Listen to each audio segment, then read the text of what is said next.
And thank you for joining us on this very special day at VFCCPS. I would also like to thank and acknowledge Matt Kelly for joining us today from the Franklin Town Council.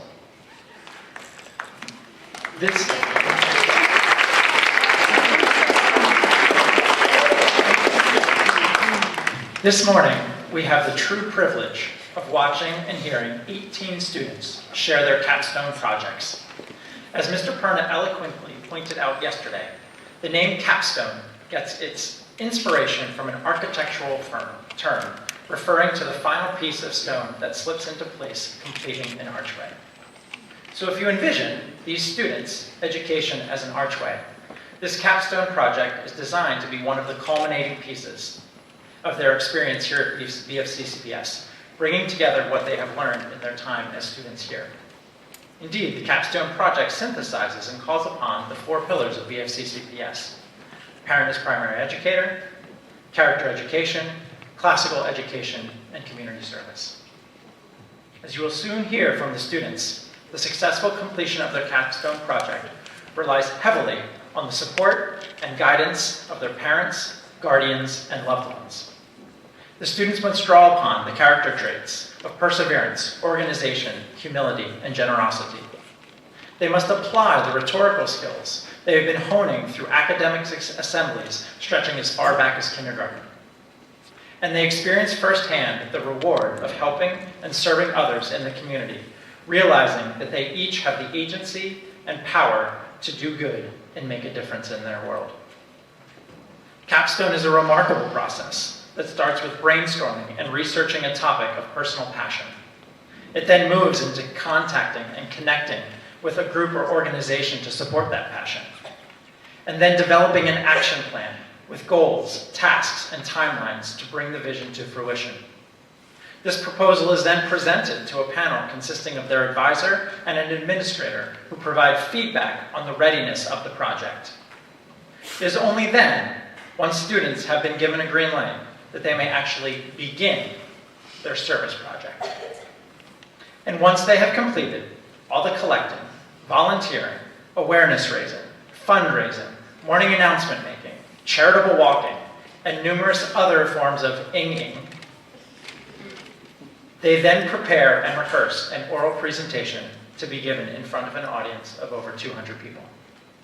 Which leads us here to this moment, when all their extraordinary hard work and determination can be shared, and they can be publicly acknowledged and congratulated for what they have accomplished. These students have all had a positive impact on their community, and each and every one of you should feel very proud. To begin the presentations, I would like to invite Mr. McSweeney up to the podium to introduce his advising group.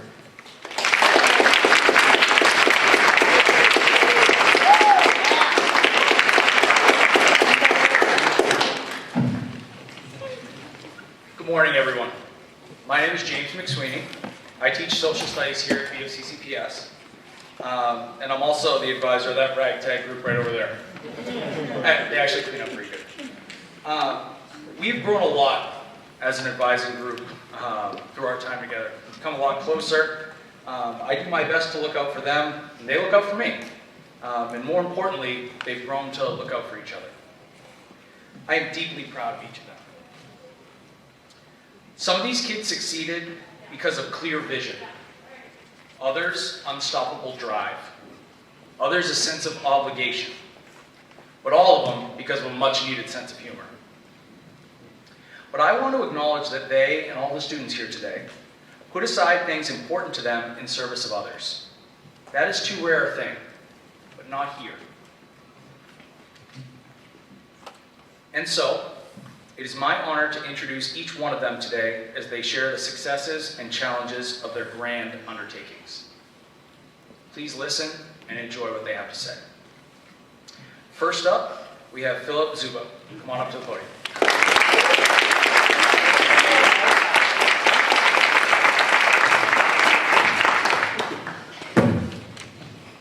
Did you know almost 1 in every 15 children in developing countries die before the age of 5? Most of them from hunger-related causes. While hunger exists worldwide, 526 million hungry people live in Asia. Hello and good morning, everyone. My name is Philip Tuba, and I worked against hunger around the world, teaming up with a non-profit organization called Action Against Hunger. Over a quarter of the world's undernourished people live in sub-Saharan Africa. Now, allow me to inform you on what Action Against Hunger actually does to help this. Action Against Hunger is a global humanitarian organization that takes decisive action against the causes and effects of hunger. They save the lives of malnourished children. They ensure everyone can access clean water, food, training, and healthcare. In the past year, Action Against Hunger's global network served more than 21 million people in 47 different countries. Using this organization, I pursued my desire to help the hungry because of my family's past relations to hunger and starvations as Ukrainians. Upon contacting them, a woman named Mandy Costa gave me information and always provided help. This woman allowed me to fully connect and motivate me to work hard and well on my project. For my first goal, I decided to host a raffle, which contained various items. My original goal was to raise $20, which I almost quadrupled, with the result of $79. I filled out a yellow sheet and received a response shortly after. I bought items, brought a basket, found a roll of tickets, and went to the lunches at K3 to get the maximum amount of awareness and money. One obstacle I faced was not getting enough awareness, though. I regret not choosing to add an alert about my event into Ben's Buzz. This largely affected my performance, as not as many people knew about it. Another obstacle I faced was forgetting my items on the first day. I wasn't able to have a good start, and that caused a large number of donations to be lost. Once I completed my raffle, I donated 100% of my earnings to Action Against Hunger. I completed this before the summer, giving me no worries and no regrets. As my second goal, I wanted to raise awareness about the issue and how they may help. I created flyers, which included information such as a link to donate and what my organization actually does to help this. I hope to talk and hand out flyers to 45 people, but more than double my goal by distributing 100 flyers over 3 Saturdays for a total of 9 hours. I lost my spot. I found it. I found it difficult to talk to people without feeling as if I was annoying or bothering them, which I probably was. I was greeted with many different expressions, including kindness, aggressiveness, hospitality, and sass. Some said they would love to hear how they could help. Some irritatingly listened and sarcastically spoke back, and some didn't even want to be talked to. By the end of the first time, I felt as if I had overcome that feeling, and for the next 2 visits, I was ready to speak. By the end of all 3 visits, though, I was happy and proud, as I knew the impact I had made was good. I regret feeling as if I was annoying them. This taught me that I should never be afraid to ask people for help. My third goal, or personal goal, was to help others more. For 2 weeks, I documented and recorded how many acts of kindness and helpfulness I had done while creating entries throughout the 2 weeks. With my original goal being 42 acts, I had more than completed my goal, 3 away, with the result being 148 acts. I started this goal, eager to see my results. Halfway through, I felt pretty good about what I had done so far, yet I wanted to do more. Once I finished, I was very pleased with what I had accomplished. I had no obstacles because of a well-planned and well-executed goal. Overall, I did have one more obstacle, though. I didn't do too well creating my action plan and received the yellow light. I was upset with this, and in the same class of receiving the yellow light, I was able to turn it into a green light with a severe amount of focus, determination, and concentration. I regret not working as hard as I possibly could completely, as this would have made me feel much more satisfied with myself. I learned that I need to appreciate myself and others more, as I realized that I always seem to ignore the positives and focus on the negatives. Finally, I'd like to thank a few people. I'd like to thank my advisor, Mr. McSweeney, for always guiding me and helping me whenever a problem arose. I'd like to thank my fellow advisees, Aiden, Mahathi, Kayla, Colin, Lauren, Lorelai, Mateo, Sahasra, and Sophie, for always being supportive and helpful in times of need. And a special thank you to the one and only Mr. Chi for his constant support. He always allowed me to feel calm and enjoy my time throughout this project. I'd like to say thank you to all my donors to my raffle as well. I'd also like to thank my parents for not just driving me everywhere, but assisting me fully through. And my siblings for also taking photos and pushing me on.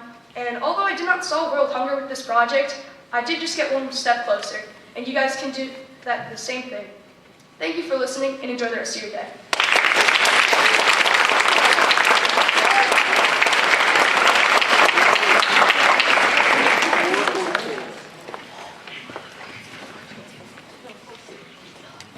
Next up, please welcome Quinn Martin.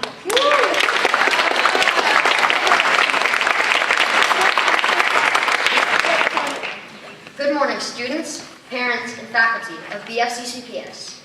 As you may know, all of the 7th and 8th graders have been working tremendously hard on their capstone projects, and this presentation will be the final section of it all for us 8th graders.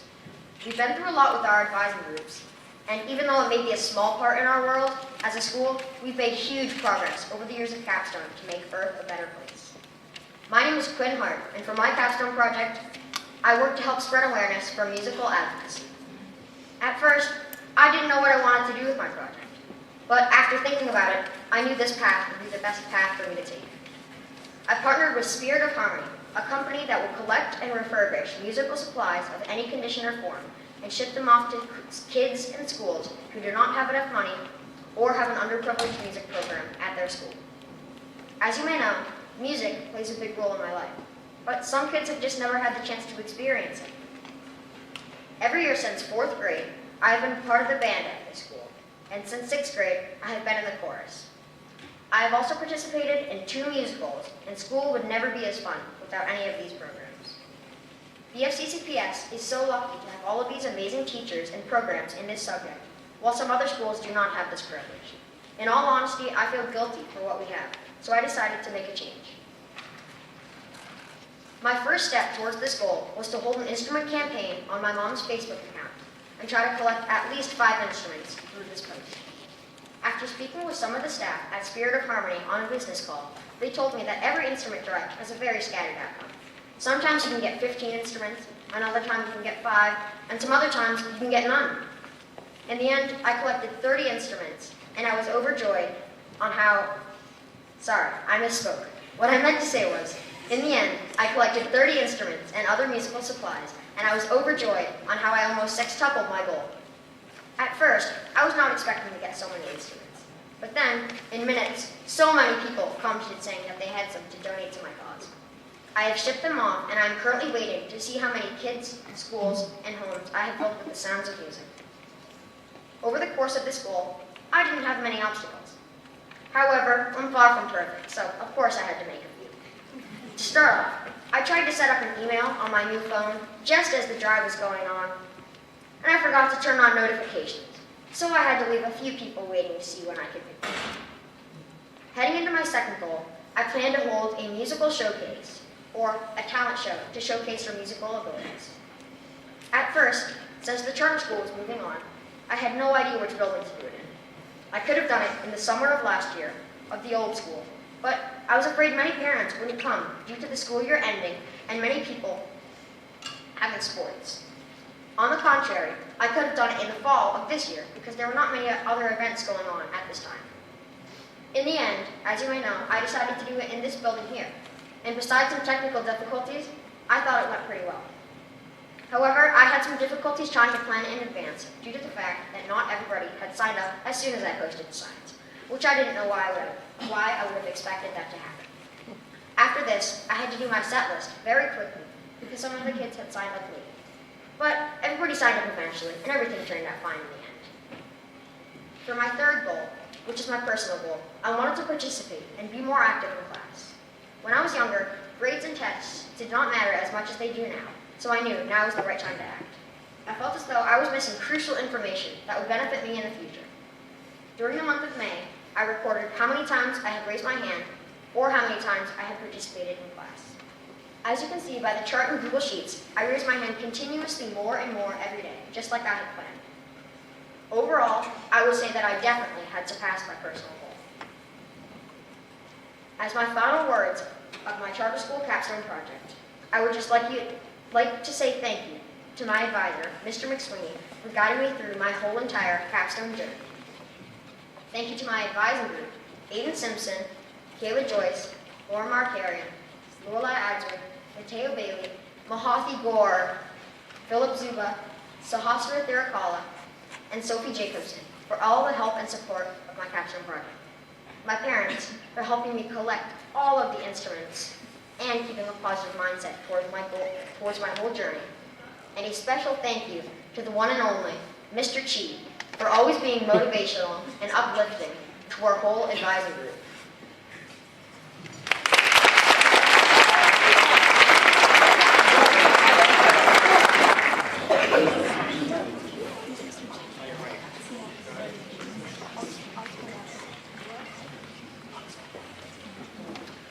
please welcome up Aiden Simpson to the podium.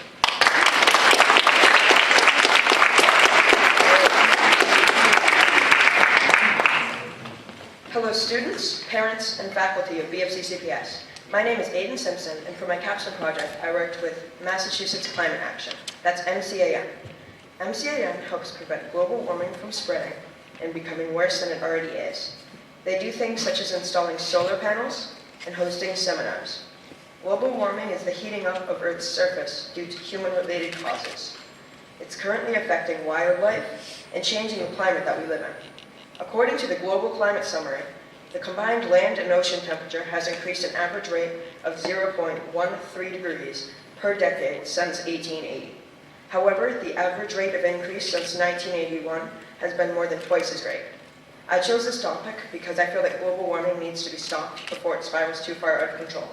My first goal was to have a Capture the Flag tournament and raise $50 to donate to MCAM. And so, November 19th, the great tournament of BFC CPS was held in room 208. At the tournament, there was a whopping 5 people. The tournament needed to be held indoors because of the conditions of the field. In the end, I raised $36 from contenders and donations. An obstacle that I faced with my first goal was the building being built.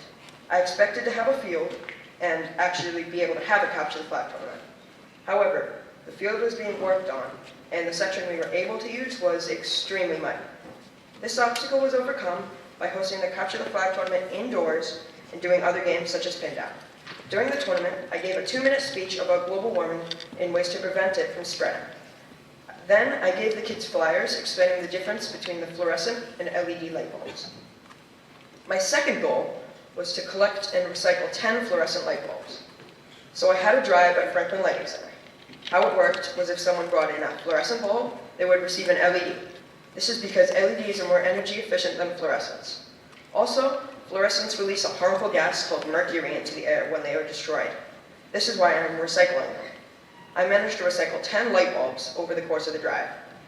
An obstacle that I faced during my second goal was a lack of advertising. I didn't do a great job spreading the word about the drive. I overcame this by talking and texting people and handing out more flyers.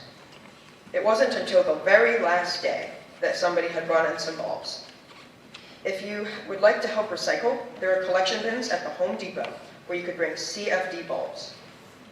My third and personal goal is to get my work turned in more on time. Over the course of the project, I have been keeping track of how often I failed to turn in my work. I failed to turn in my work 14 times in the month of May alone. After I wrote it down, I realized how bad it was. And then I started doing things such as keeping a folder organized and organizing my locker more often. Eventually, it started to even out, and in December, I was only missing 3 assignments. That might not sound amazing, but for me, it was an achievement. Most of my grades grew drastically. The only obstacle I faced with this goal was not being able to view school grades from the past year. I overcame this obstacle by recording my grades before they were no longer accessible. Over the course of Capstone, I feel that I've learned many things. If I ever need to do the Capstone project again, I will advertise better and finish the project before the summer begins. This will allow me to get better results and not feel as much stress along the way. Over the course of Capstone, many people have helped me. I would like to thank my parents for driving me places and helping complete my goals and brainstorm them. Mr. Anderson for helping host my tournament, my advisor, Mr. McSweeney, for helping me along the way, my fellow advisees from Mr. McSweeney's advising group, Kayla, Philip, Mahathi, Lorelai, Sahasra, Sophie, Quinn, and Mateo. And I'd like to thank everyone working at MCAM. Also, I would like to give a special shout out to Mr. Chi for always helping us in times of pain, such as Capstone. If you would like to learn more about how to prevent global warming or donate, visit www.massclimateaction.org. Thank you everyone for sitting through my speech, and I hope you have an exciting rest of the day watching others.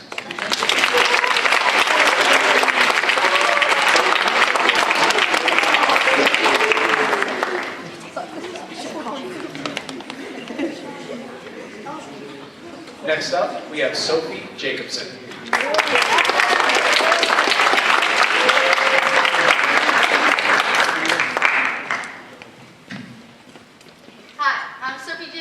Miss McSweeney's group, and you're watching my capstone. I've selected to focus my capstone project on children's health through Boston Children's Hospital. I'm passionate about supporting Boston Children's Hospital due to my own experiences. When I was 5, I was diagnosed with appendicitis, the inflammation of the appendix. My appendix burst and developed a life-threatening infection, which was then resolved due to my surgery at the hospital. Many children have to subject to condition issues due to the lack of access to adequate health services. Boston Children's is ranked the #1 pediatric hospital in the nation by the U.S. News and World Report. It is home to the world's largest pediatric research enterprise. My goals for this project were to raise money, participate in an awareness walk, and to further my organizational skills. For my first goal, my ambition was to raise $200. I completed this step by orchestrating a paint night event at our work studio in Bellingham. First, I visited the studio and talked to the manager briefly about putting in place a charity event. After that, I reached out to the manager again and set up a date and canvas design for the event. Then I completed a yellow sheet, which enabled me to advertise at the school about my event. I created multiple posters and created a registration link, which were both posted in Ben's Buzz, the BFCCPS website, and around the building. My mom posted about the event on her Facebook, and I also asked around to all my family, friends, and peers. I ended up with a great turnout for my event and ended up raising $300 in total. I had a total of 21 participants come to my event. I surpassed my goal of raising $200 from only this event. An additional $700 was raised through the donations and the efforts of my team. For my second goal, I participated in a walk supporting all the patients who are currently being treated at the hospital. First, I had to form a team via the Boston Children's Hospital website and create a team name. From the website, I talked to the team for a fundraise your way, and they sent me items that were crucial throughout the process of raising money. I created posters and advertised for the walk by employing the use of media. Again, getting it posted in Ben's Buzz, the BFCCPS website, and posting it on my mom's Facebook. Overall, I had 6 people partake in the walk on my team, which I named Strides with Sophie. The walk was organized by Eversource in partnership with Boston Children's Hospital. The walk took place in Boston at the DCR Hat Shell. The entire walk overall raised approximately $1.5 million for the Every Child Fund. All proceeds went directly to Boston Children's to support life-saving work in the families who need it most. My team and I walked 6 miles across the Memorial Avenue, the side of the Charles River, and back over the Mass Avenue Bridge. Altogether, the walk was a fun and informative experience. My personal goal was to become more organized. I completed this goal by using a planner and calendar. I filled in my extracurricular activities, events for capstone, homework, and outside of school tasks. Throughout the project, I stayed primarily organized and I did not experience much procrastination.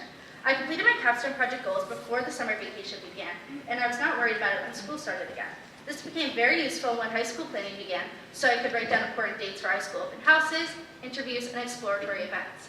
I managed my time in between sports and homework efficiently, and still currently, as multiple projects are beginning to emerge. I will continue to utilize these methods of organization throughout the rest of the school year, because I found them to be essential for managing my time. I encountered multiple obstacles when completing my capstone project. Along with the emotional stress that endured throughout the project, many other issues ensued. Originally, I was going to have an in-school event to create cards for patients in the hospital, but it infringed on safety precautions, so my idea got denied. In addition, my panel got delayed by 2 weeks because of our 7th grade Quebec trip, April vacation, and my own sickness. This left me stuck because I could not do everything I had planned to do in school while I was at home. This postponed my ideal date for my paint night and my personal goal of creating a digital planner. I overcame these obstacles by not holding the in-school event and only doing the canvas night, rescheduling my plans into later time periods than they were supposed to happen, and setting the paint night to a later date and purchasing a pre-created planner and calendar. In conclusion, my team raised $1,000. I partook in a walk along with 5 others on behalf of Boston Children's Hospital. I learned more in depth of Boston Children's Hospital's works, and I overall became more organized and aware of time. Throughout this process, I became better at communicating through calling and sending emails, less hesitant to reach out to people, and I developed time management skills. Before I conclude my presentation, there are a few people I would like to give credit to. My mom and my dad, my aunts, Carissa and Kim, Kathy and Beth at Artwork Studio, Julie LeBlanc and the management team at Boston Children's Hospital, everyone who attended my paint night, my advising group, Lorelai, Kayla, Quinn, Mahathi, Sahasra, Mateo, Lauren, Aiden, and Philip, my advisor, Ms. McSweeney, and most importantly, Mr. Chief.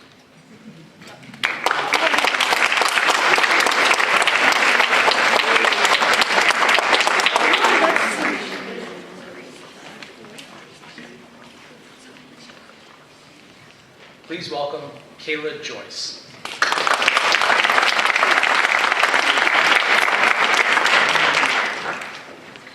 Hello students, faculty, and guests of BFCCPS. My name is Kayla Durst, and I decided to focus on responsible pet ownership for my Capstone project. When I found out about Capstone, I immediately knew I wanted to help animals because I love all animals and want all of them to be treated humanely and be in safe homes. I eventually decided that I wanted to work with the Medfield Animal Shelter. I chose this organization because it is a nonprofit, no-kill animal shelter that takes care of homeless animals and provides a safe, healthy environment until they find a forever home. My goals for this project were to raise awareness about puppy mills, collect supplies for the Medfield Animal Shelter, and improve my time management skills. My first goal was to raise awareness about puppy mills, or commercial dog breeding facilities, at BFCCPS to educate as many people as possible on the issue. Puppy mills are facilities where dogs are bred just for profit. They are not treated humanely and the dog's health is not considered. I raised awareness on the morning announcements by asking the question of the day for 1 week and having a raffle. In the end, only 10 people responded to the questions, but hopefully more people were informed. Puppy mills are an important issue in our country because they increase the amount of dogs in our country who end up never finding a home. It is quite beneficial to adopt dogs from shelters, alternatively pet stores or breeders, so that less dogs are euthanized and more dogs find loving homes. My second goal was to collect and donate at least 30 items to the Medfield Animal Shelter through a drive at my church. I ended up exceeding my goal and donating 34 items to the shelter. There was a wide range of items I was collecting: blankets, food, treats, seeds, litter, office supplies, cleaning supplies, and a gift card. I made announcements at my church and wrote a blurb for the church bulletin about the drive. When we brought the bags and bins to the shelter, all the staff were extremely delighted. For my personal goal, I plan to focus on my time management skills, specifically procrastination. Being a new student in 8th grade, I would have to manage my time well, and this has never been my strength. My initial goal was to keep track of all my deadlines, homework, and extracurricular activities in a planner for 1 month. I would record in the planner if I completed each activity and if I procrastinated or not. I thought this would be an easy task, so it was not one of my top priorities, which led to me procrastinating on starting my planner. For the times that I did use it, I found that it helped me organize and manage my activities by a considerable amount. Despite the fact that I missed some chores, I never missed an assignment, which I am quite proud of. I will continue to utilize this beneficial tool throughout the school year to stay organized and not procrastinate. Just like most of the students here, I experienced some obstacles while completing this substantial project. My biggest obstacle was coming to BFCCPS as a new student in 8th grade. Because of this, I had a significantly shorter time to complete Capstone compared to the rest of the grade. I anticipated stressing a lot, but in actuality, I barely stressed at all. Overall, I am truly satisfied with the impact I made on my community in only a few months. My other obstacles were procrastinating on my time management goal, as I already discussed, and changing my raising awareness goal multiple times. I originally planned to have a speaker come into school, then I thought about having a sports competition, but when those ideas didn't work out, I decided to have a question of the day and raffle on the morning announcements. I am very grateful to have had the opportunity to complete Capstone at BCCPS. Not many schools have a project like this, so even though it might be stressful, I think that it is a wonderful opportunity to put yourself outside of your comfort zone and grow in many different ways, all the while making a big difference in your community. While helping homeless and mistreated animals, I also help myself by learning better communication skills, organization, and how to set myself up for success. I owe many people for assisting me throughout this project and helping me make it possible. First, I would like to thank Vicki, my pastor, for helping me organize a very successful drive, Kim Agricola for being my contact at the Medfield Animal Shelter, and all of the staff there. I would also like to thank my parents, who supported me at the new school and helped me make my drive successful, my friends for being so supportive and comforting, my advising group for making me laugh and giving me helpful tips, and all of the generous people who donated to my drive. Lastly, and most importantly, I would like to thank Mr. McSweeney for guiding and supporting me every step of the way. My project would not have gotten the results it did if not for his ability to help me stay calm, set helpful goals, and stay focused, encouraging me even when I doubted myself, and overall making an impact on many lives, including my own. Thank you for listening and have a wonderful day.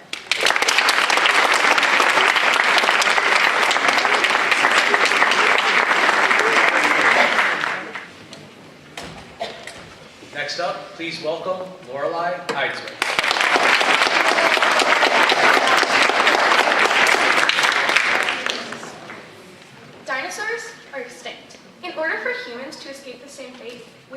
what the dinosaurs did not. We need to read.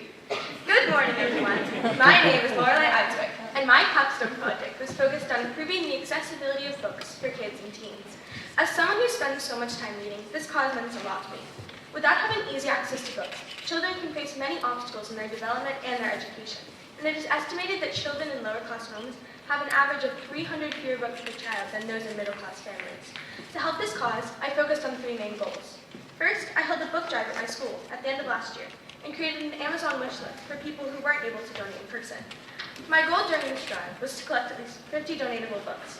I originally planned to partner with Project Just Because, a nonprofit organization focused on helping low-income families, to donate a majority of my books to.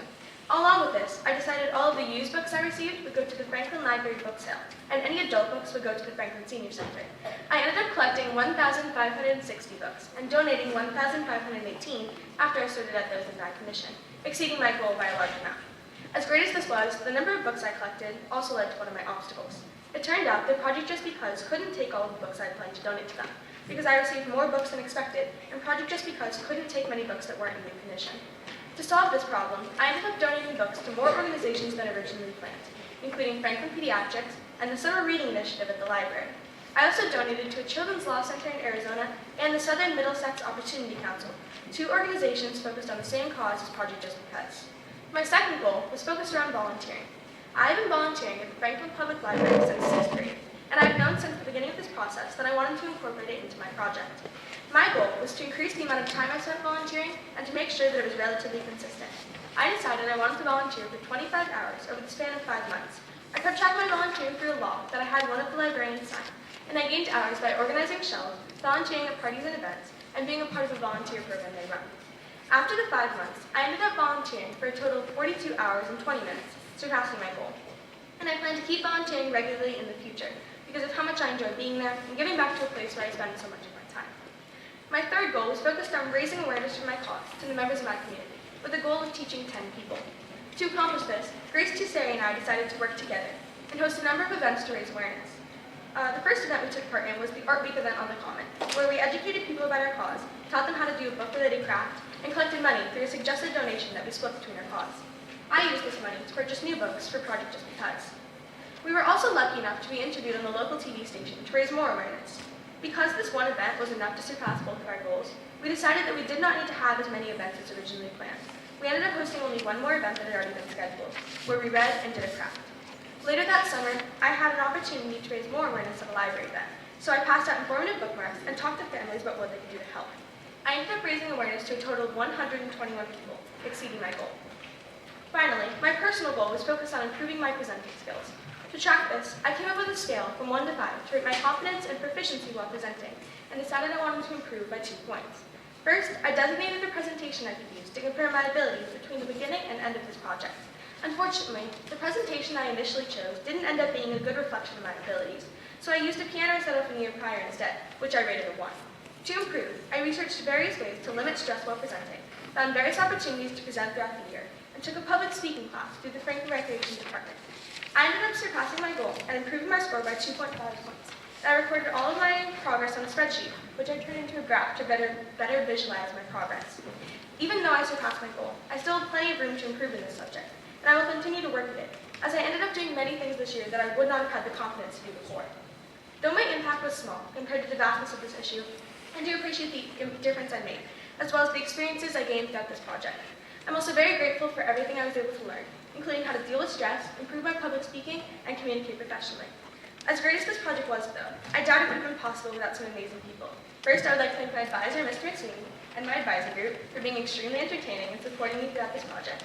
I would also like to thank the library staff, especially Callie, for helping throughout every part of this process. Thank you to my contacts at all of the organizations I donated to, Grace Tusseri, who partnered with me on 2 of my events, and everyone who donated to my drive. Thanks to all of my friends who somehow kept me sane throughout this process, my family for helping every step of the way, and Mr. Chi for guiding my advisor group with his wise words. Thank you, and I hope you enjoyed the rest of the presentation.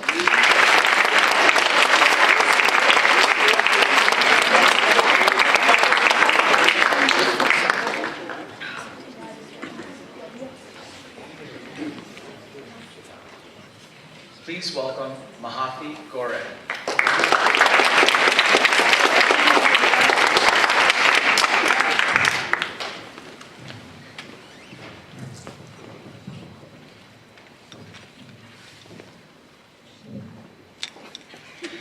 Good morning, students, parents, and faculty.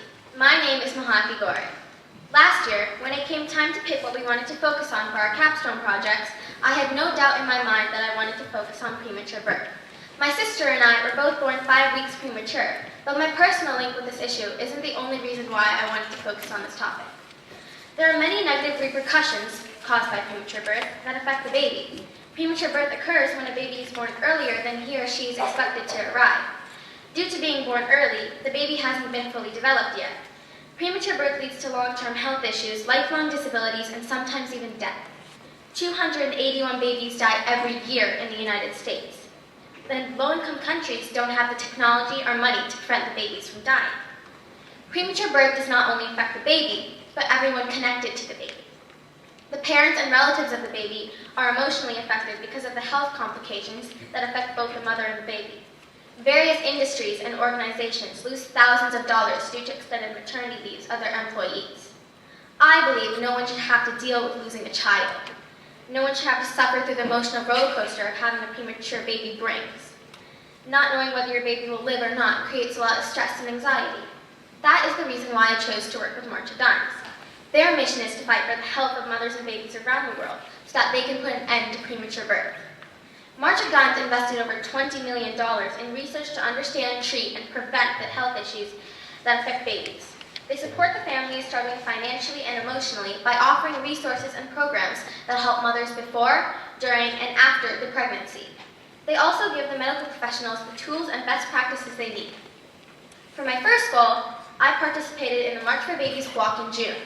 March for Babies is a walk that March of Dimes holds to raise money for the cause. The participants can create teams together and raise money through the website. All the proceeds go to March of Dimes and their cause. My family and I went to Scusset Beach in Cape Cod to participate in the walk. My experience was wonderful, and I enjoyed the view and the fun activities that were held. There were a lot of people that came, and it made me realize just how many families suffer through the difficult process of having a premature baby. For my second goal, I went around my neighborhood to collect donations for my organization. My original plan was to sell homemade bracelets at the farmer's market, but they didn't respond to my several calls and emails. That is when I decided, instead of wasting my time waiting for a response, I should change my goal to something I could do on my own. I decided to raise funds by going around the neighborhood collecting them. I talked to people about premature birth and how they can help. My goal was to raise $100, so I'm very content with my outcome of $216, which surpassed my goal. For my third and last goal, I decided to focus on time management, which I struggled with a lot last year. I would get very distracted and couldn't focus, causing me to rush to finish my assignments.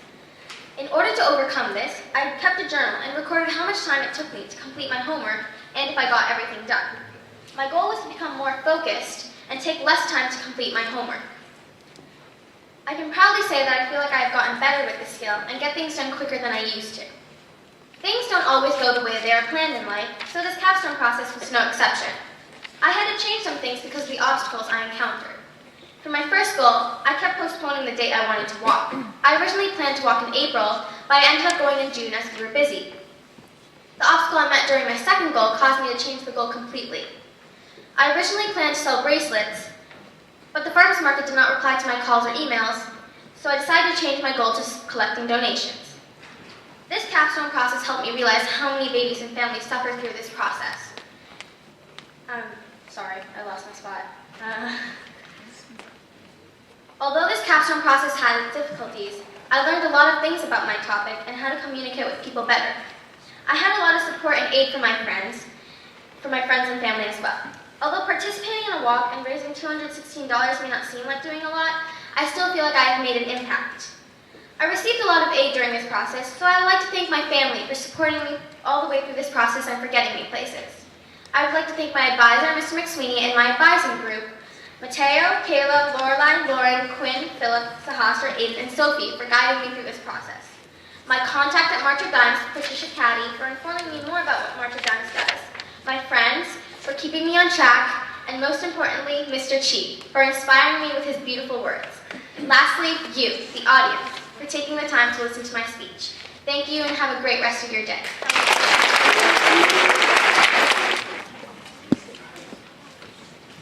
Next up, please welcome Sahasra Thirukal.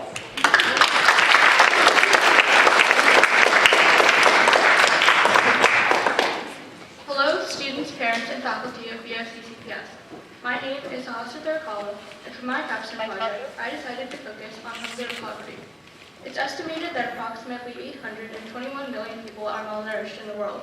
Nearly 99% of those 821 million people live in underdeveloped countries, meaning that oftentimes those people do not receive the help they need. To do something about this, I partnered with Planet 8, a non-profit organization that collects clothing items and donates to those in need. Planet 8 specifically ships gently used clothing items and home goods to developing countries and hopes to one day reduce the percentage of poverty.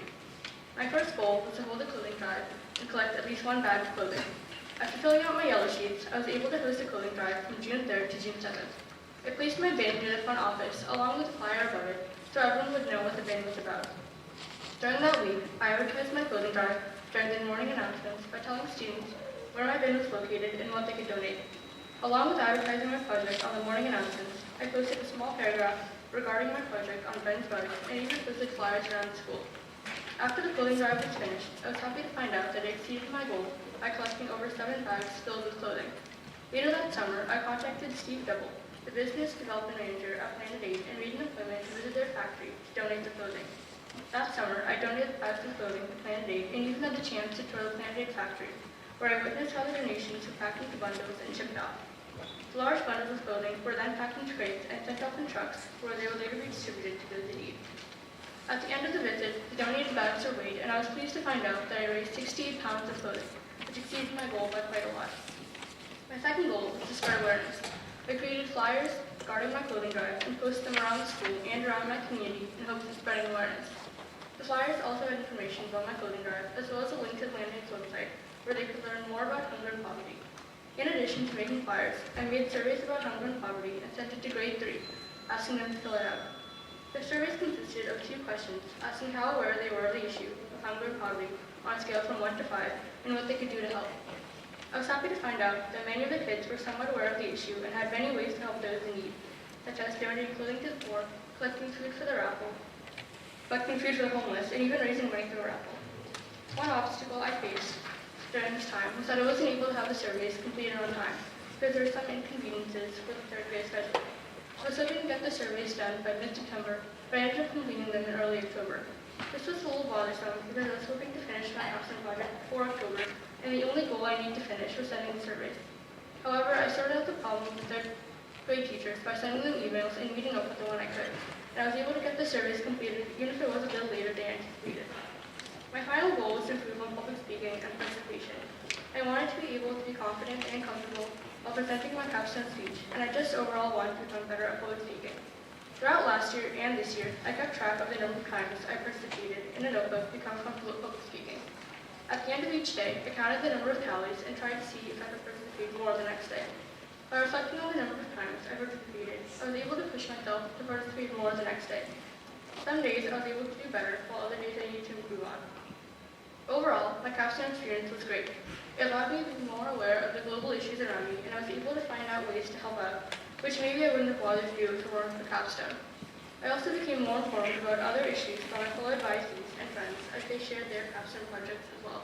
To end off my capstone speech, I'd like to say thank you to Steve Double, who is the business development manager at Planet 8, for giving me the chance to tour Planet 8 factory, where I was able to witness bundles of clothing shipped off to those in need. I would like to say thank you to my parents for helping me through the process of capstone, to my advisor, Mr. McSweeney, for guiding me through the process and helping when I needed it, Mrs. Erkovic and Mrs. Palmer for letting me send surveys to the students. And lastly, I would like to thank my advising group, Lorelai, Aiden Simpson, Quinn Martin, Kayla Durst, Philip Duba, Sophie Jacobs, Mateo Bailey, and Mohammed Ghori for being part of my capstone experience and making it a memorable one. Thank you all for listening, and have a good rest of your day.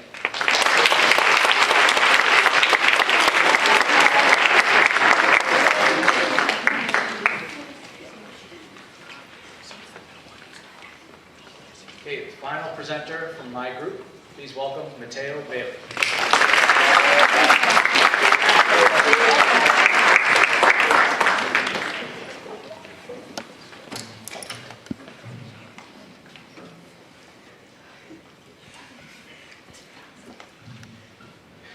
Hello fellow students, parents, and faculty of BUCCPS.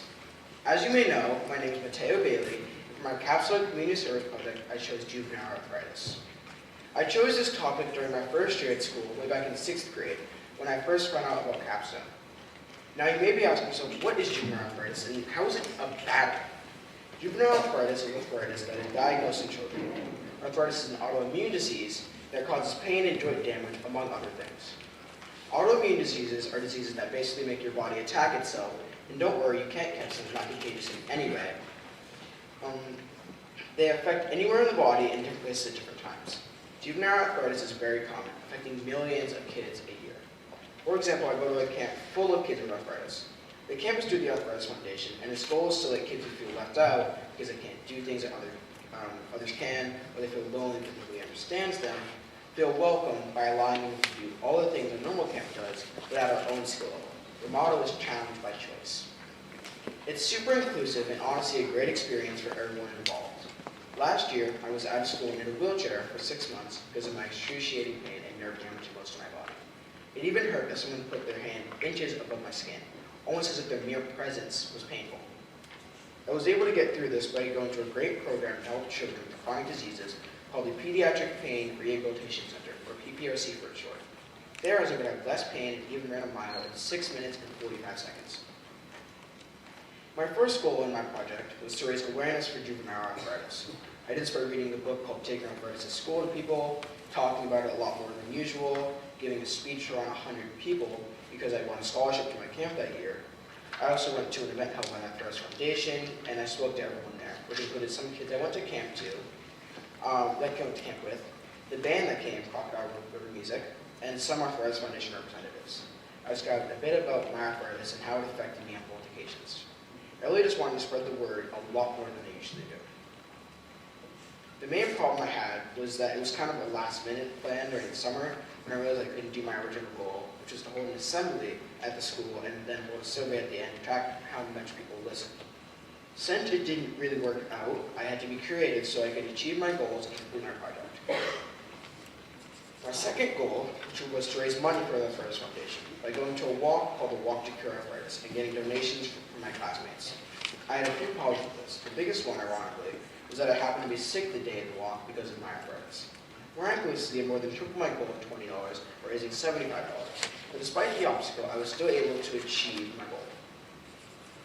The second problem I had was that I was a little confused on how to go about all the donating stuff, but I got in contact with two people from the foundation and was able to figure it out in the end. I was able to hand out flyers that I made myself to my classmates. My third personal goal in this project was to stutter less when I talk. I did start reading out loud for a period of time and then counting the amount of times I stutter, and then over time just trying to get that number down. I haven't had any problems with this except for the fact that this goal will never go away and I have to work on it past Capstone.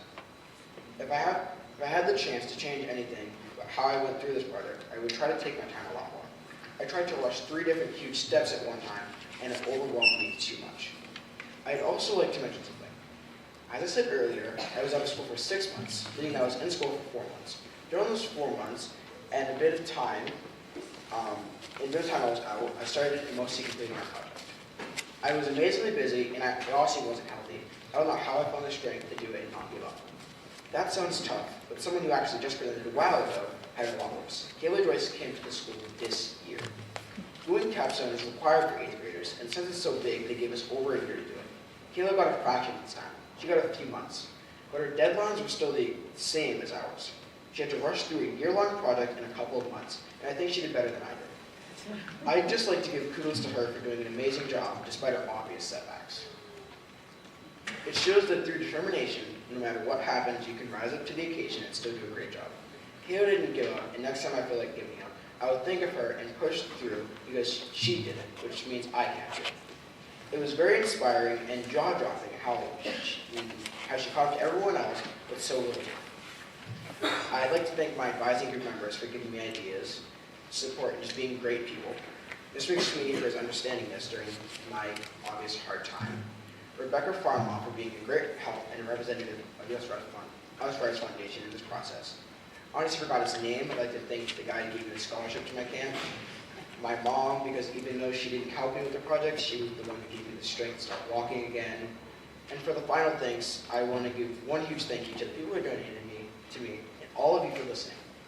I had a lot of fun during this process, and I would like to do, if I could, I would do it again in a heartbeat. Lastly, I'd like to give a little advice to future kids in the Capstone process. Take your time. Don't procrastinate, keep moving forward, but if you rush, you will definitely regret it in the end. Trust me.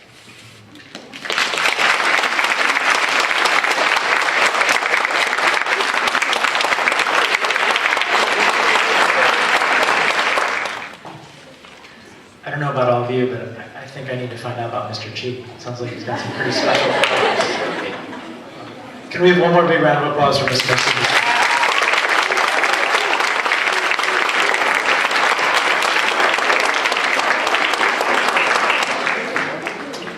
And now I'd like to introduce Ms. Hurlichuk, who is going to introduce her group.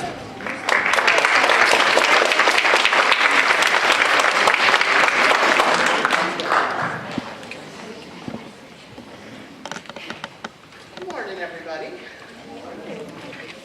So, my name is Melissa Hurlichuk. I act as the 7th and 8th grade science teacher at BFCCPS. And I've also had the opportunity this year to be the advisor of these kiddos right here. And I also just want to take a moment and honor this space and honor this time that we have together. And the fact that it's in this new building, I always want to take a moment and just recognize that because it feels so special to me. I also want to say thank you to Mrs. L. Mrs. L started the advisory group last year, and then I had the opportunity to pick it up with them, and they are a group of unique, compassionate, fun-loving individuals, and I have just adored mentoring them. It has been such a special opportunity. As you will see, they truly exemplify a sense of heartfelt service and have learned how to share their generous gifts with our local community. Without further ado, I am very excited to introduce you to the one, the only Alice Curt Stern, who worked with the Fine and Performing Arts Department of BFCCPS. Come on up, Alice.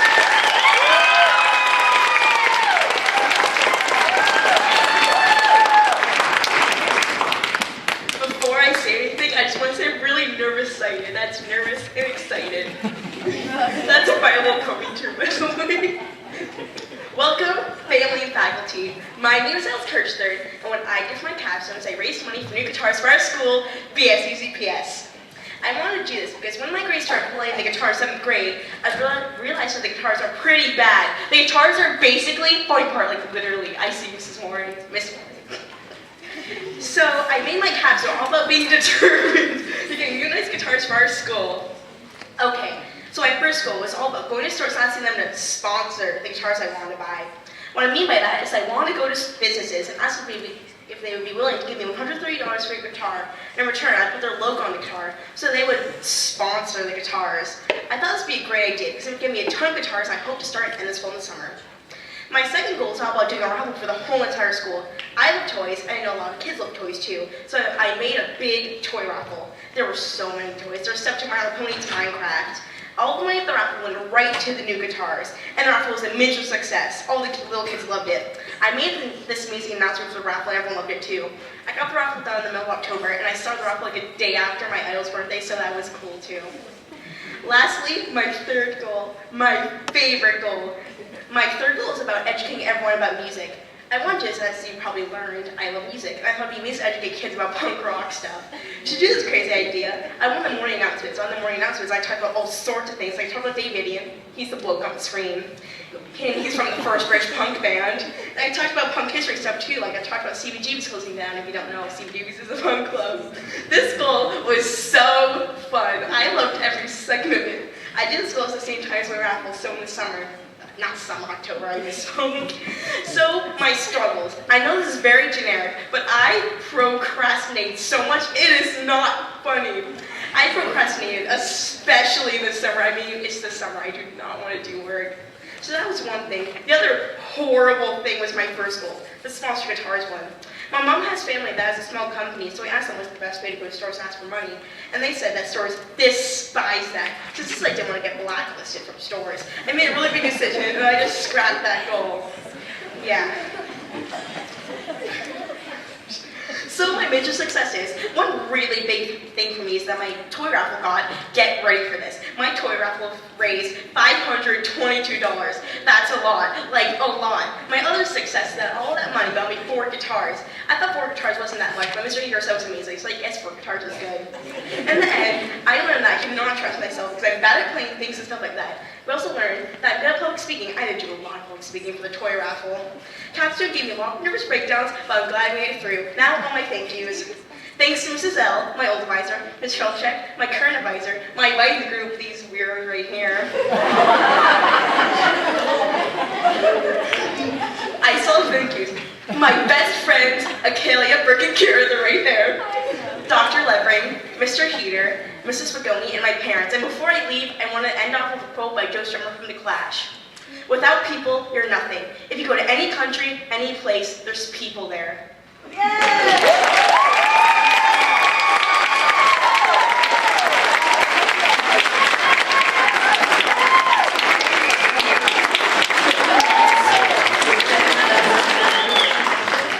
Thank you so much, Alice. Now please join me in next welcoming Landon Keeney.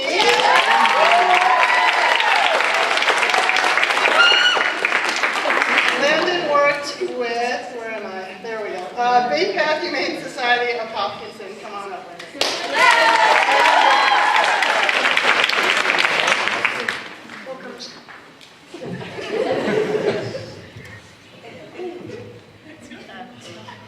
Welcome students, family, and faculty. My name is Landon Keeney. Ever since I was young, I've had a passion for animals. I knew that not all dogs and cats have homes. When I joined the school and heard about Capstone, I realized I could help animals. For my Capstone project, I worked with the Bay Path Humane Society of Hopkinton to help animals in their homes. I focused on raising items, spreading awareness, and time management. I selected Bay Path because they are a nonprofit organization and they are a non-kill shelter. Also, they ensure that each dog and cat gets personal care during their time at the shelter. My first goal was to raise 30 items for Bay Path that animals need by holding a drive at BFCCPS. I held the drive on June 3rd through June 7th. I was collecting items such as canned food, treats, toys, and blankets. I put flyers around the school about my drive. I wanted to raise items animals need from Bay Path because if they don't receive donations, they can't help animals. My second goal was to spread awareness through morning announcements by making a short video about homeless animals. This was in the morning announcements from June 3rd through June 7th. It had information in it about how many animals become homeless each year. I wanted to educate students at BFCCPS about homeless animals because annually, 6 to 8 million dogs and cats end up in shelters. For my third goal, which is my personal goal, I decided to work on my time management and turning my assignments in on time. I started on September 23rd and ended on October 28th. I kept track of my assignments using a Google spreadsheet. I would write the assignment, the day it was due, when it was assigned, what subject the assignment was for, and when I completed it. This ended up helping me keep track of my assignments and I also use it as a planner. Going forward, I will keep using this method to manage my time. During Capstone, I had 2 setbacks. I procrastinated and had to move my dates for the drive a couple months later than what I had planned. I overcame this challenge by emailing Dr. Levin when my dates had passed before my yellow sheet was approved. The other problem I had was the day after I turned in my yellow sheet, I was informed that you had to attach a flyer. I overcame this problem by having Miss L help me make a flyer for my drive. I had 3 accomplishments during Capstone. One area I succeeded in was my personal goal, by keeping track of my assignments and not missing any dates. The second area I succeeded in was spreading awareness about homeless animals. I did this by putting a video on morning announcements and informing students about homeless animals. I also got a green light on my panel. Even though I did not reach my goal of raising 30 items, one of my biggest accomplishments was donating 29 items to Bay Path and helping the animals. Some people that helped me through the Capstone process are my parents for supporting me and reminding me about deadlines, Ms. Hurlichek for being my advisor and correcting my mistakes, my advisees for supporting me and helping me come up with ideas, Dr. Levering for helping me reschedule my drive, Ms. Olnowski for giving me my green light to continue my capstone project, and Ms. L, my former advisor, for helping me start the capstone process. One thing I learned is that giving feels good. Thank you and have a good rest of your day.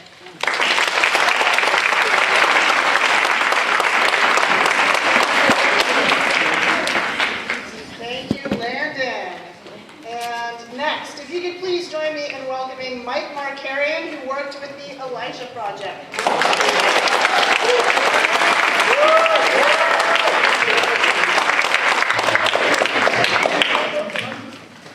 Good morning, students, parents, distinguished guests, faculty, sisters.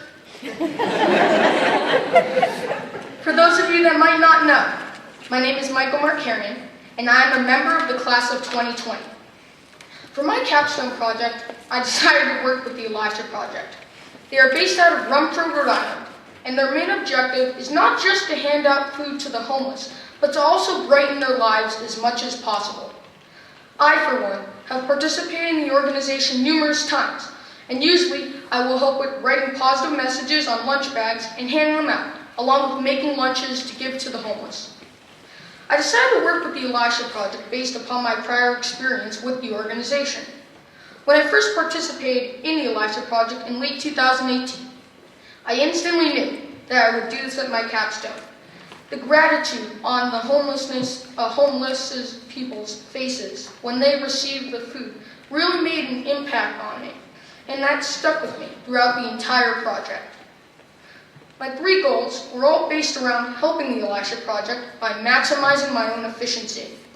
My first goal was to acquire donations for the Elisha Project through movie night, with the movie being shown Black Panther. It was hosted in September at my house, and I felt like when I was filling out my action plan that this would be the most effective method of spreading awareness, because people love to watch movies, especially for a good cause. My second goal was to gather 100 bulk food items for the Elisha Project. When I was still planning the project itself, I decided that using an Amazon wishlist to raise items would be the most effective way to do this, because of the exposure you can get on social media and the variety of items that Amazon has for sale. Originally, it was due to be posted in mid-July, but due to conflict with my sister's project, I had to push it back to August. Again, sisters. All in all, I still managed to acquire donations for about a month, culminating in my delivery of these items in late September of 2019. My third and final goal was a personal one. I decided that I could vastly improve myself and my work by decreasing my stress level about my school assignments, specifically tests, projects, and quizzes.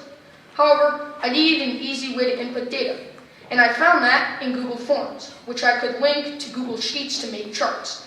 And I measured that month over month, which you'll see in a couple of slides. This took place from mid-May to late November of 2019. In terms of obstacles, I surprisingly did not have many along the way. However, like the human I am, I procrastinated.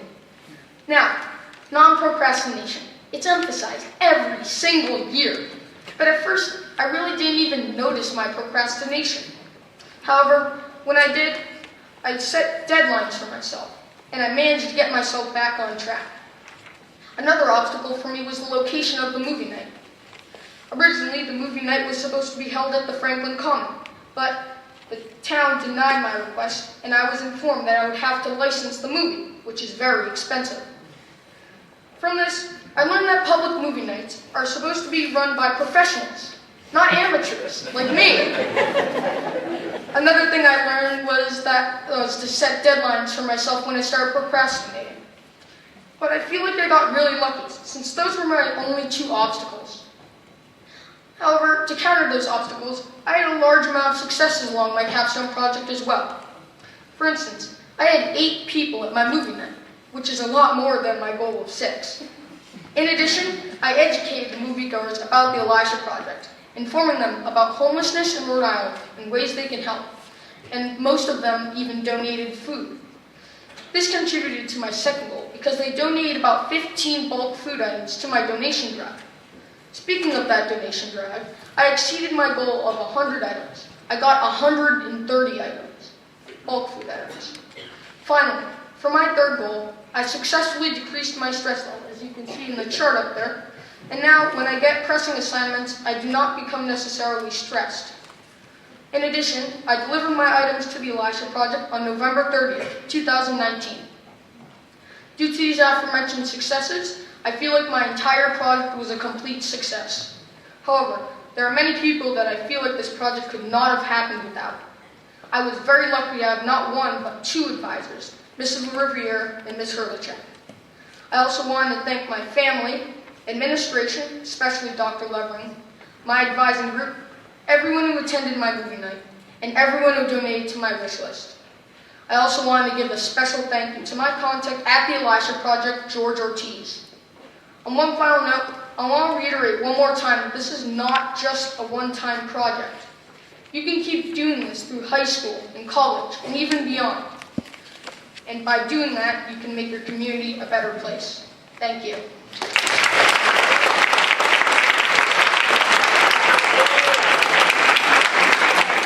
And next, please join me in welcoming Camila Laxity, who worked with the mental health organization to write Love on Her Arms.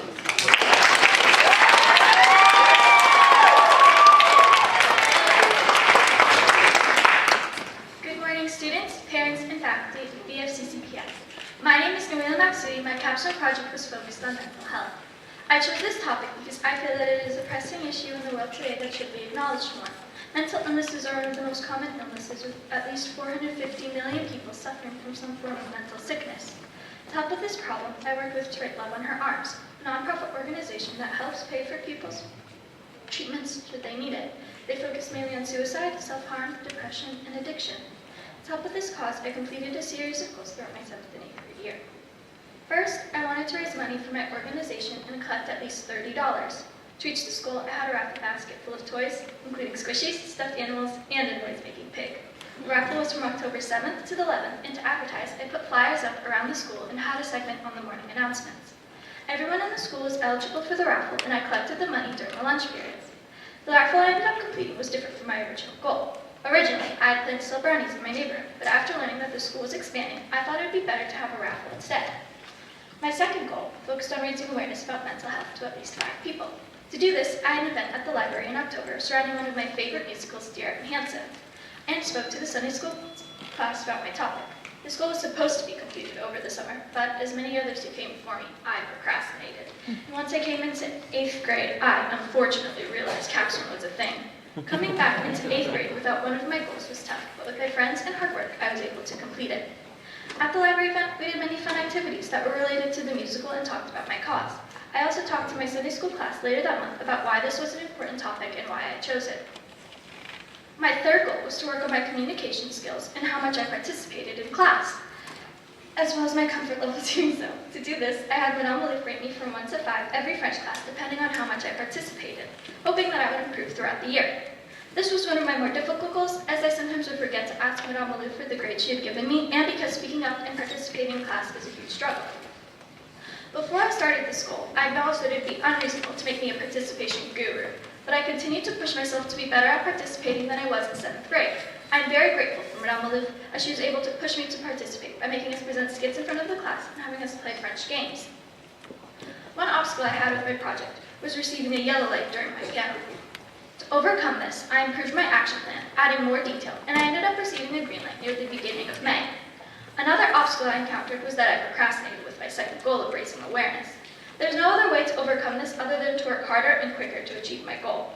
The last small obstacle I had was that my original advisor, Miss L, left before my 8th grade year, and I had to adjust to the new and equally as amazing Miss Hurlichek. To adjust to this change, I got to know my new advisor better and ended up having just a great experience as last year.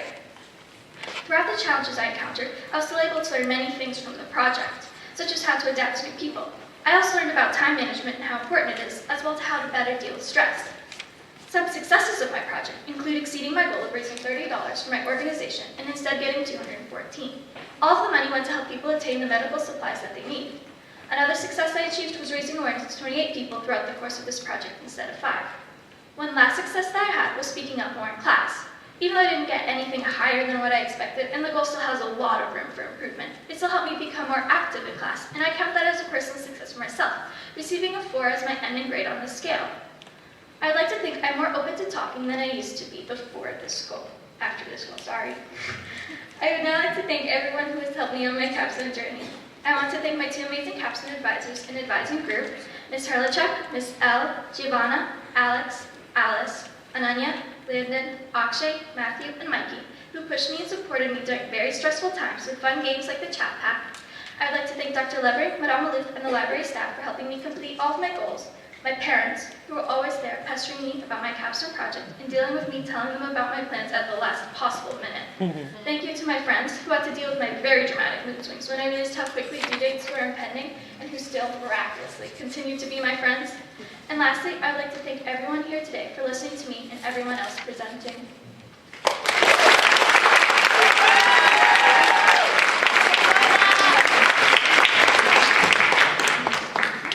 Thank you so much, Nabila. Now, up next, we have Nikki Ever, who worked with Forever Home Animal Rescue and in Medfield. Come on up.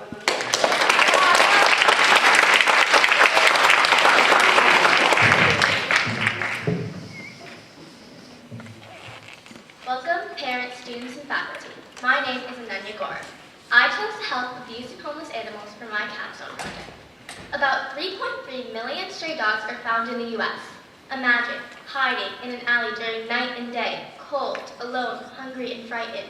Huddled against the stone wall is a dog, shivering in the night, whimpering to the sounds of the street, and barely living on scraps. Every one of those dogs deserves better. I chose to help these dogs because I think that they deserve the same respect that humans receive, and that they deserve to enjoy their life and be happy with the family that loves them. The organization I am working with is Forever Home Rescue. Forever Home Rescue saves dogs from bad situations and gives them a safe and comfortable place to stay until they're adopted by a loving family. My 3 goals to help this cause were to make a video about home visits for Forever Home Rescue, to raise awareness in the school by going to the 7th and 8th grade classrooms, and lastly taking public speaking classes online for 12 weeks in November and October. My first goal was to make a video for Forever Home Rescue about home visits. Home visits are basically when a person from the rescue center makes sure that the home the dog is going to be living in is safe and secure for that dog to live in. It also makes sure that the dog has all they need in that home. The video was due to Forever Home Rescue by August 20th. This video helps the new owner of a dog see what a home visit is and what it's about. The video also shows the criteria for what a dog's necessities are and how the home should be. My second goal was to raise awareness in the school by talking to the 7th and 8th grade about my cause. I talked to them about the cause in general, why I chose it, and the different ways that they could help my cause. This goal was also a way to practice my public speaking skills because I was presenting this to an audience that was right in front of me. This helped Forever Home Rescue because I was raising awareness to inform more people about abused and homeless dogs, so more people can help these dogs and make a change. My third goal was to improve my public speaking skills and be more confident in front of an audience. To do so, I took public speaking classes online for about 12 weeks in November and October. It wasn't my favorite thing in the world to do, but it helped me and aided me in achieving my goal. I would have to make a speech for every Sunday after I presented my speech to the class. The teacher would evaluate my speech, and so would all the other kids in my class. Overall, I think it helped me in that I've gotten better at public speaking and am more confident. At first, my goal was to volunteer at Forever Home Rescue, but then I found out that I had to be 16 years old or older to be able to volunteer in the shelter. Due to this, I had to change my goal to making a video about home visits and then sending it to the shelter. This was not the only obstacle I faced throughout the capstone process. My third goal changed about 3 times before I found a way to improve my public speaking skills that I could actually do and went through. My original third goal was to participate in a debate camp in the summer. During July, I went to a trial camp for about 3 days and I really liked it, but it just didn't happen even though I wanted it to. So then I decided to do some public speaking classes in the Franklin Recreation Center, but they got canceled. And finally, I did public speaking classes online for 12 weeks in November and October. Although I did face some challenges, I believe my capstone project was successful. I did not have that many major successes, but I surpassed my goal for the first goal. The original date I had to get the video to Forever Home Rescue was on August 20th, but instead sent it to them in July, sending it before the actual due date. Another success was doing public speaking classes online for 12 weeks because originally I was only supposed to do classes for 6 weeks. This was better because it got me more practice in speaking well to the audience and being more confident in speaking in front of a big audience. In the end, I learned that even though I'm one person that's making a change, the change I'm making could greatly affect a dog's life and make it so much better. I'm reaching out to people to make a change with me. Every person in this room could affect a dog's life. Every one of you could help a dog. You can make it so that an abused dog miserable in an alley is now running around the field enjoying its life. Knowing that I am helping these dogs makes me just light up inside. It makes me feel good that I've positively affected more than one dog's life. I could not have done this by myself. So thank you to my family for being there with me, to my advisor, Ms. Girlcheck, and my advisees for helping me throughout the whole process, to Lisa McFedgeridge for Forever Home Rescue for helping me throughout my first goal, to my friends for supporting me, to my teachers for supporting me. Thank you to Miss L, my previous advisor, for helping me, and lastly to all of you for listening. Thank you and have a good rest of your day.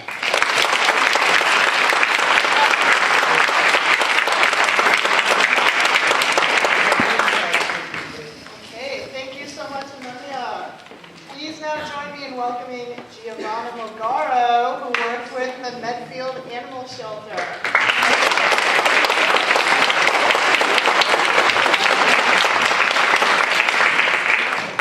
Welcome parents, faculty, and students of BUCCPS. My name is Giovanna Megara, and for my capstone project, I chose to work with the Medfield Animal Shelter. The shelter's priority is to rescue lost and abandoned animals and care for them until they are taken in by a nurturing owner. In order to initiate my capstone process, I had to come up with 3 goals to accomplish throughout the course of the year.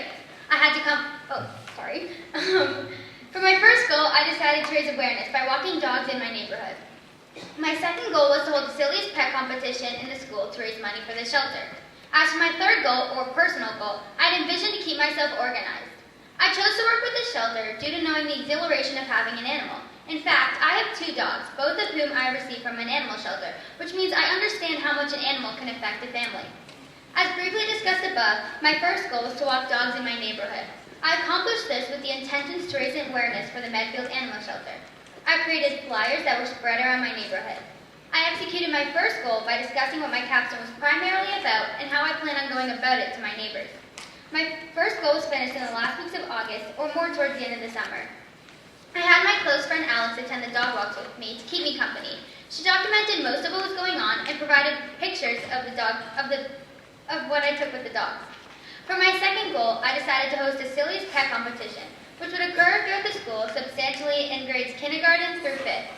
I implemented this in an attempt to accumulate money for the shelter. I constructed a basket filled with amusing toys for the winner. The students would have to present me with the photo of their pet looking and or acting humorous. This took place throughout the week of November 4th through 8th, and I visited each classroom every day to gather pictures. I, along with my advising group, spent advising time figuring out which photo would be most worthy of the prize.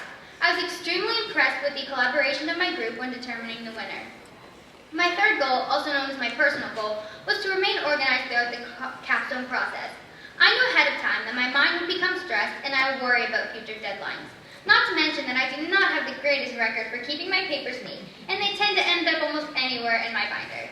In an effort to look past this, I provided myself with a planner that would keep me on track. The planner supplied a reliable way for me to handle all my many due dates. I felt more put together once I obtained a planner and believe this is an ideal goal when completing capstone efficiently. I educated many in the process of capstone on the impact my project would make, along with the support an animal shelter provides to animals. I attained only a minor amount of obstacles regarding my capstone. The issues concerning my first goal were that I had initially anticipated on walking dogs toward the beginning of the summer. Unfortunately, due to my highly distracted self, I did not complete it until the end, as I mentioned. For my second goal, I had begun to discuss my yellow sheet with Dr. Levering when he brought to my attention some subordinate matters that would need to be fixed. Soonly after, I felt more ready to commence my competition. My third goal had the least amount of obstacles that I had to overcome. I had forgotten my planner a couple of times in my backpack while discussing due dates for homework. I learned numerous things while going about my capstone process, such as communication skills, personal skills, and organization.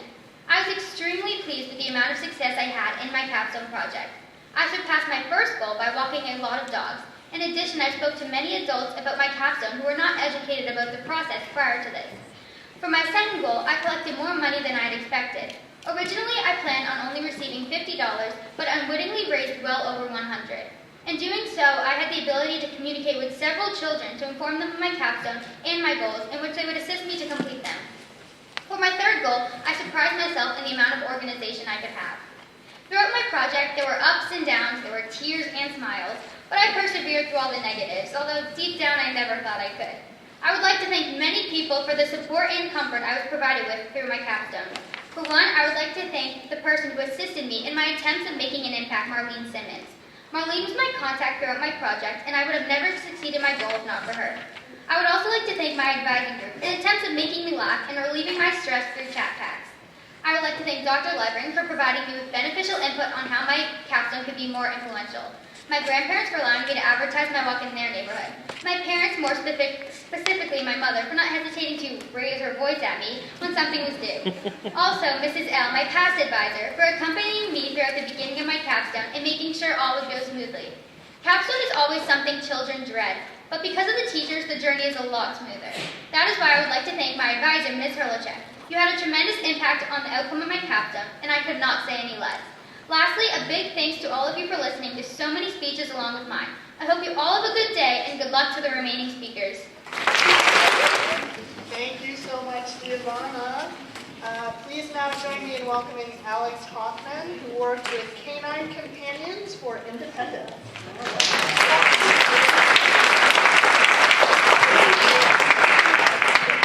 Welcome faculty, parents, faculty, and students of BFCCPS. My name is Alex Hoffman, and for my capstone project, I'm proud to say that I work with the organization Canine Companions for Independence. Canine Companions is a non-profit organization that trains and provides service dogs for people in need of them. And the best thing about this organization is that they provide the dogs to people free of charge. I chose to work with this organization due to my love for animals. I've grown up around all animals, and I wanted to help out however I could. My 3 goals I set for myself were to purchase customized wristbands with my organization's website and name on it and give them out with any donation I received, read a book about service dogs to the 2nd grade and spread awareness, and for my personal goal, I really felt the need to become more organized. My first goal was to raise money through donations to help train a dog. I accomplished this goal by handing out wristbands designed with my organization's website and name, and by also handing out pamphlets from Canine Companions that provided the reader with more knowledge, so they were not only informed but also educated on the topic. Originally, I was going to make these donations available to my friends and family, but when I didn't quite meet my goal, I stood outside of a PetSmart with my Nana and my dad and talked to multiple different people about my organization and how they could help. Standing outside, something to raise money and awareness for Canine Companions was really fun. I met an executive of a company that teaches leadership skills to young women. I met veterans that use service dogs themselves, and even people that own dogs who failed as service dogs and as flunkies. Before I decided that I completely accomplished this goal, I looked deeper into Canine Companions' website and ended up discovering the ability to create your online donation page. With the help of my dad, I was able to create my own. I set the online goal for $250, and after informing more people about the online donation page, I ended up receiving $355. In total, I raised $760.50 for Canine Companions. After accomplishing this goal, I went to the bank with my dad and got a check for all the money raised from friends and family and from outside PetSmart. I mailed the check to my organization, which is located in New York. I felt really good about myself knowing I contributed in some way and didn't expect anything out of it. My second goal was to spread awareness about service dogs to anyone I could. I decided to read a book about service dogs in 2nd grade. I chose in 2nd grade because I felt that spreading awareness to a younger generation could inspire them to want to help.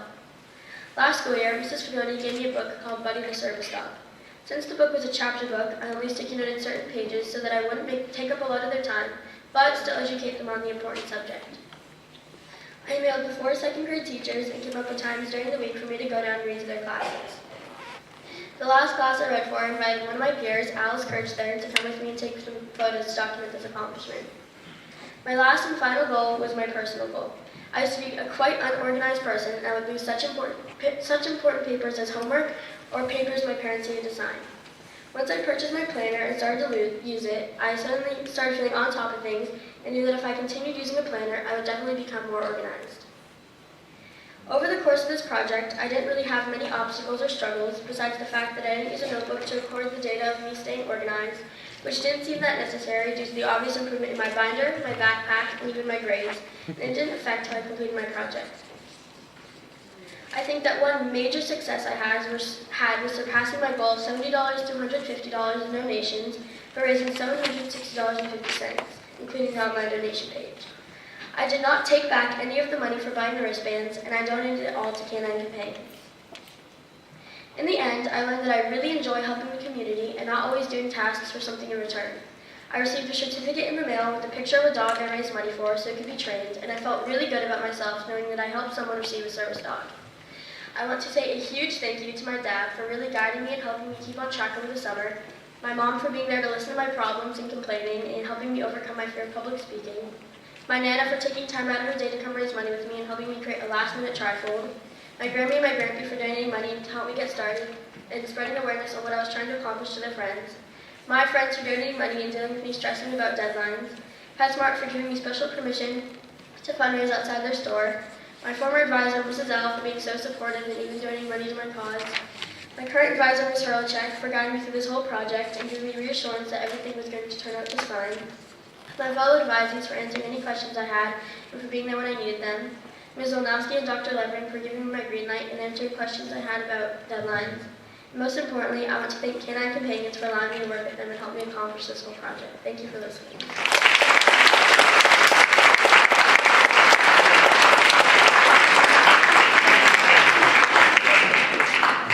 Thank you, Alex.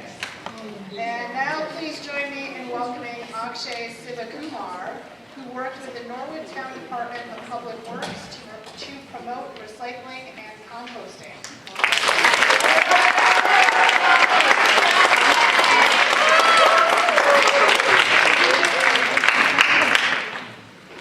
Good morning, parents, students, and faculty of BFCCPS.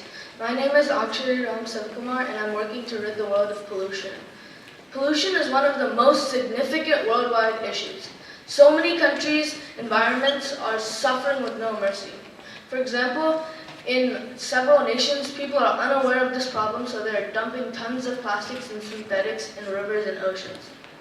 This is not only affecting the water quality throughout the world, but also affecting millions of helpless animals on land and in the ocean. Everybody has seen the infamous image of a poor turtle with a straw up its nose. I want to change that and do whatever I can. I worked with Sarah Winthrop from the Norwood DPW to encourage recycling and composting to help preserve the planet.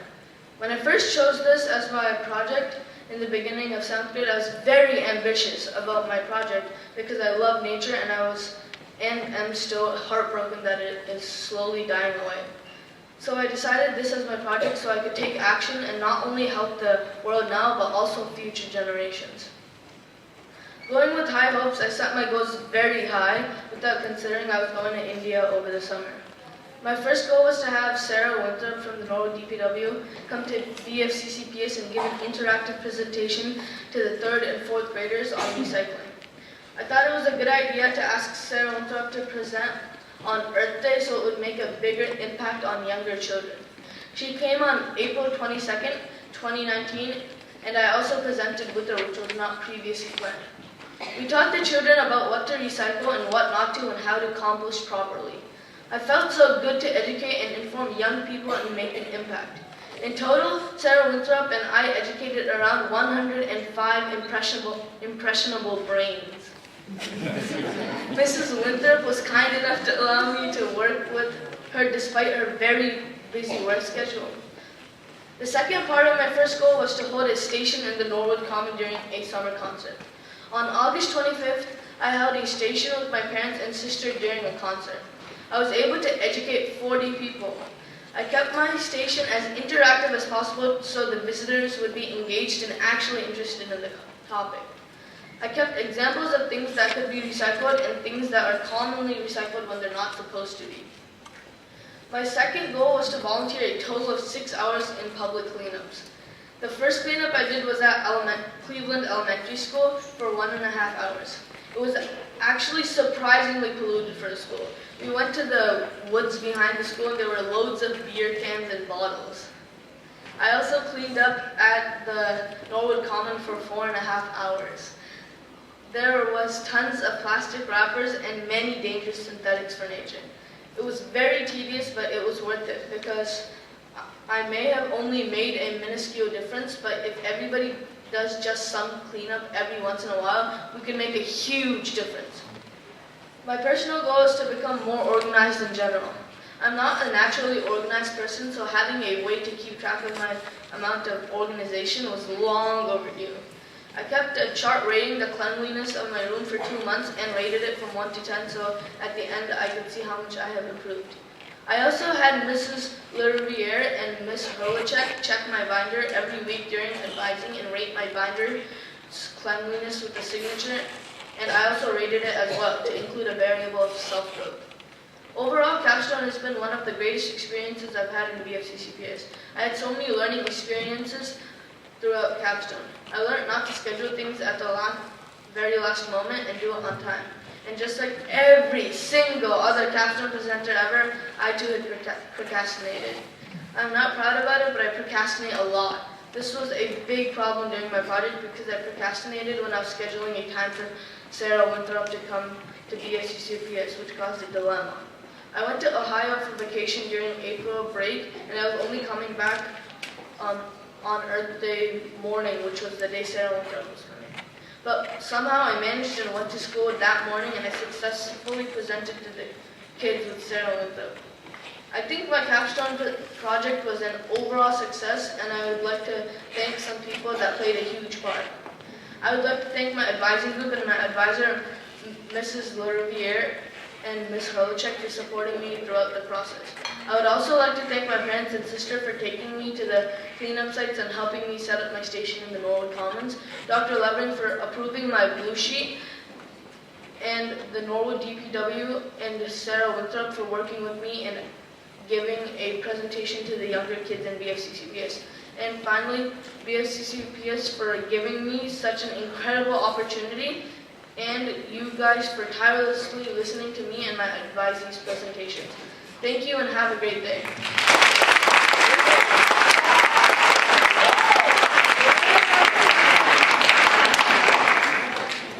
And thank you, Akshay. Lastly, please join me in welcoming Matthew Messon, who also worked with the Medfield Animal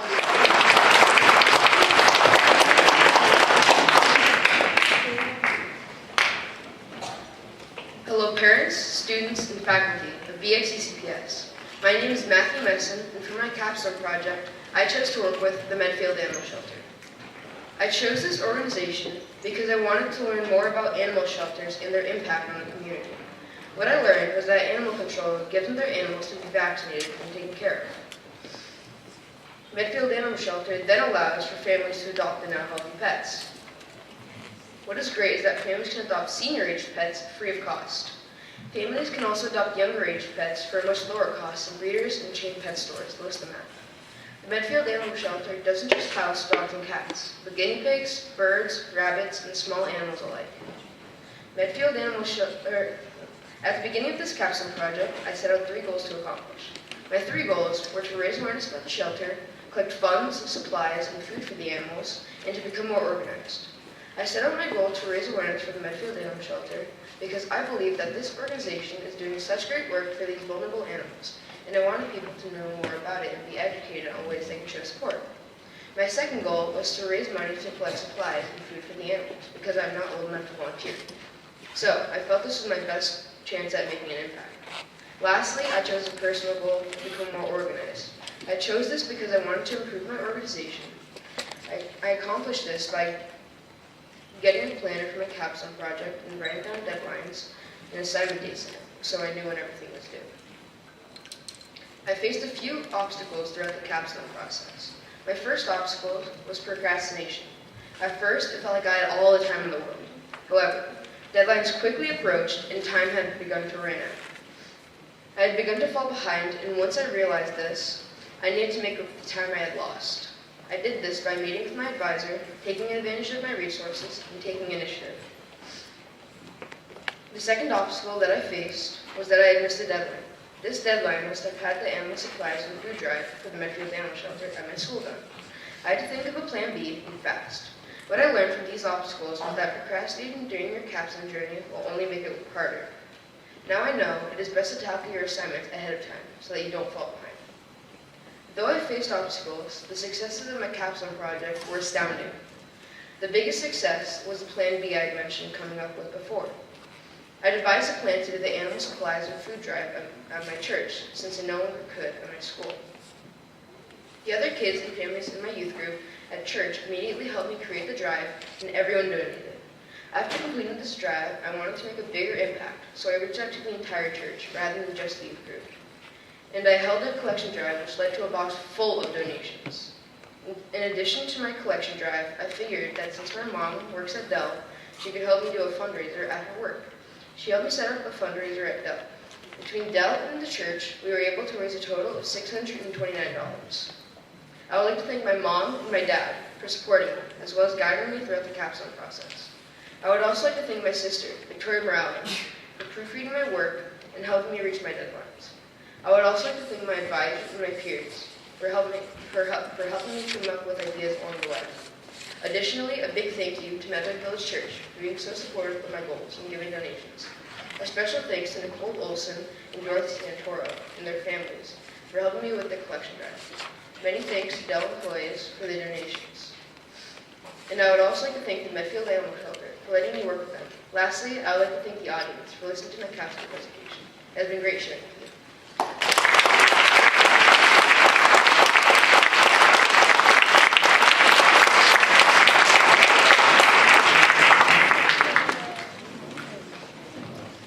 Can we give the students another big round of applause?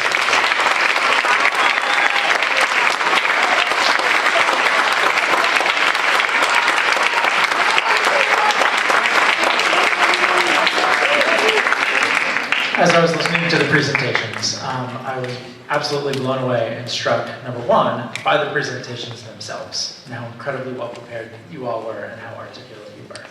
I was also really, really amazed by the camaraderie and the support that each of you gave to one another.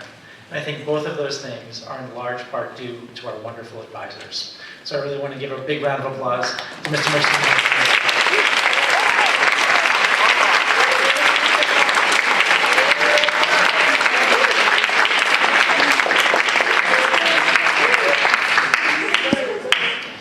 And I also want to acknowledge two other people who work very, very hard behind the scenes. All of this would not happen, and I literally mean that, without their amazing guidance, support, enthusiasm, and passion for Capstone. And that are our two Capstone leaders, and that is Miss Jen Sunday.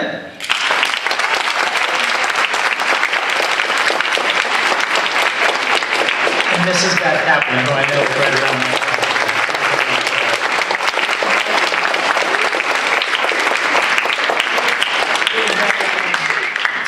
So once again, I want to thank everybody for coming out and making this such a wonderful, wonderful event.